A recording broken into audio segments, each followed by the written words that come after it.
ओम शांति। आज का परमात्मा महावाक्य 5 मार्च 1970 से लिया गया है, जिसका शीर्षक है जल चढ़ाना अर्थात प्रतिज्ञा करना। आज शिव जयंती मनाने के लिए बुलाया है। कैसे मनाने चाहते हो? मिलन ही मनाना है। लोग मिलने के लिए मनाते हैं और बच्चे मिलने को ही मनाना समझते हैं। तो मिलना अर्थात मना लिया। अब बाकी क्या रहा? आप बच्चों का मनाना, एक तो है मिलना और दूसरा है अपने समान बनाना। तो मिलना और बनाना यही है मनाना। आज के दिवस पर यह दो बातें करनी है। मिलन तो मना ही रहे हो, बाकी आप समान बनाना। यह दोनों बातें की गोया शिव जयंती मनाई। जब भक्त लोग जल चढ़ाने के लिए जाते हैं तो भी बीच में ब्राह्मण होते हैं जो उनसे कराते हैं। तो आप भी ब्राह्मण हो। जैसे भक्त लोग जल चढ़ाते हैं, वैसे तुम बच्चे बाप के ऊपर आत्माओं से जल चढ़वाते हो। यह जल अथवा दूध चढ़ाने की रस्म क्यों चली है? जिस समय जल चढ़ाते हैं उस समय मन में क्या सोचते हैं मालूम है?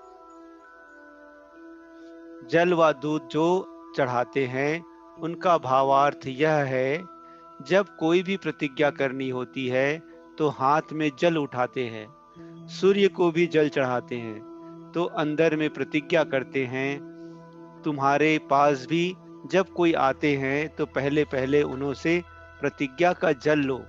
एक प्रतिज्ञा कराते हो ना कि हम आज से एक शिव बाबा के ही बनकर रहेंगे, तो पहले उनसे प्रतिज्ञा कराते हो।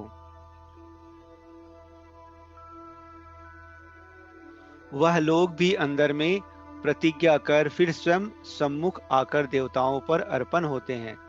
जो पूरे भक्त होते हैं वह सारा ही अपने को उनके आगे झुकाते हैं, अर्थात अपने को अर्पण कर देते हैं। तो तुम भी पहले उन्हों से प्रतिज्ञा कराते हो। जब पक्के हो जाते हैं तो संपूर्ण स्वाहा कराते हो। ऐसी सर्विस करनी है, बिल्कुल न्यौछावर कराना। आपने कितने को न्यौछावर कराया? जो जितना स्वयं न्यौछावर बने हैं उतना ही औरों को बनाते हैं। अगर स्वयं ही संपूर्ण न्यौछावर नहीं बने हैं तो औरों को भी इतना ही आप समान बनाते हैं। अभी न्यौछावर होने में मेहनत और समय दोनों ही लगता है, लेकिन थोड़े ही समय में न्यौछावर होने वालों की क्यू लग जाएगी। जैसे वहां यादगार है काशी कलवट खाने का, स्वयं अपनी इच्छा से कटने को तैयार हो जाते हैं, वैसे यहाँ भी तैयार हो जाएंगे। आप लोगों को इच्छा पैदा करने की मेहनत भी नहीं करनी पड़ेगी, स्वयं अपनी इच्छा से जम देने के लिए तैयार हो जाएंगे। यह क्यू अर्थात लाइन लगनी है, अभी नहीं लग रही है। इसका भी कारण है। बच्चों के पास अभी कौन सी क्यू लगी हुई है? जब वह क्यू खत्म हो जाएगी तब यह क्यू लगेगी। मालूम है अभी कौन सी क्यू लगी हुई है? बच्चे कहते संकल्पों की। संकल्पों में भी मुख्य क्या है जो ही पुरुषार्थ में ढीलापन लाती है? व्यर्थ संकल्पों का मूल कारण क्या होता है? पुराने संस्कार किस रूप में आते हैं?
जो आसुरी संस्कारों को, आसुरी संकल्पों को भी इस पांडव भवन के अंदर आने न दे। अब पहले अपने अंदर यह पहरा मजबूत होगा, तब पांडव भवन में यह मजबूती ला सकते हैं। ऐसा पहरा देते हो? कौन कौन ऐसी हिम्मत रखते हैं कि हम पांडव सेना अपने पांडव भवन की ऐसी रखवाली करेंगे?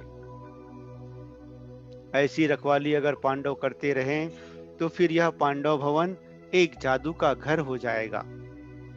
जो कैसी भी आत्मा आए, आते ही आसुरी संस्कारों और व्यर्थ संकल्पों से मुक्त हो जाए, ऐसे निर्विकल्प बनाने का जादू का घर हो जाएगा। ऐसी सर्विस जब करेंगे तब प्रत्यक्षता होगी। एक दो से सुनते ही लोग दौड़ेंगे। जैसे जैसे समय आगे बढ़ेगा, वैसे दुख अशांति भी बढ़ने के कारण हर एक आत्मा सुख चैन की प्यासी होगी, और उसी प्यास में तरसती हुई आत्माएं इस पांडव भवन के अंदर आने से ही एक सेकंड में सुख चैन का अनुभव करेंगी। तब प्रभाव निकलेगा, एक एक चैतन्य मूर्ति के समान दर्शन मूर्त हो जाएंगे। एक एक रत्न का दर्शन करने के लिए दूर दूर से प्यासी आत्माएं आएंगी। लेकिन जब ऐसा पहरा शुरू करेंगे तब, जैसे संगठन का बल है, स्नेह का बल भी है, एक दो को सहयोग देने का भी बल है, अभी सिर्फ एक बल चाहिए, जिसकी कमी होने के कारण ही माया की प्रवेशता हो जाती है। वह है सहनशीलता का बल। अगर सहनशीलता का बल हो तो माया कभी वार कर नहीं सकती। तो यह चारों बल चाहिए। आज बाप दादा की जयंती के साथ सभी बच्चों की भी तो जयंती है। तो इस जयंती पर जो बल अपने में धारण करेंगे, तो फिर यह पांडव भवन सारी दुनिया में देखने और अनुभव करने का विशेष स्थान गिना जाएगा। इस पांडव भवन का महत्व सारे विश्व में होगा। महत्व बढ़ाने वाले कौन? पांडव सेना और शक्ति सेना। मधुबन निवासी ही मधुबन के महत्व को बढ़ा सकते हैं। पांडवों के लिए तो प्रसिद्ध है कि वह कभी भी प्रतिज्ञा से हिलते नहीं थे। 1% की भी कमी हुई तो इसको कमी ही कहा जाएगा।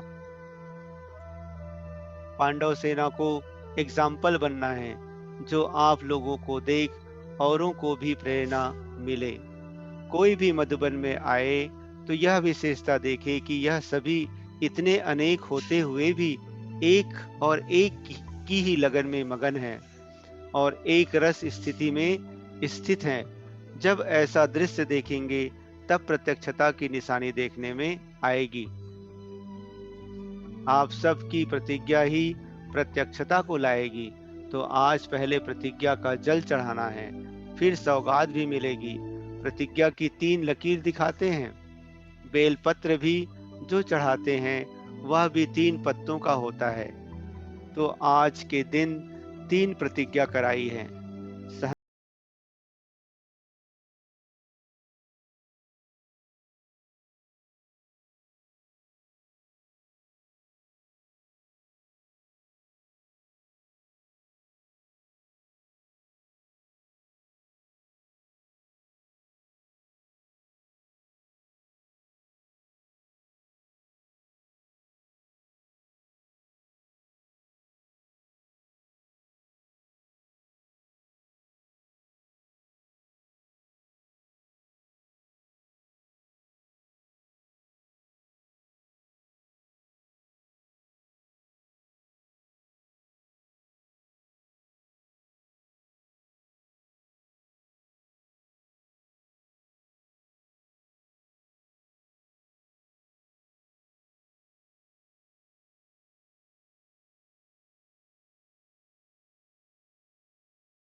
जितना अपने ऊपर चेकिंग करेंगे उतनी चेंज आती जाएगी।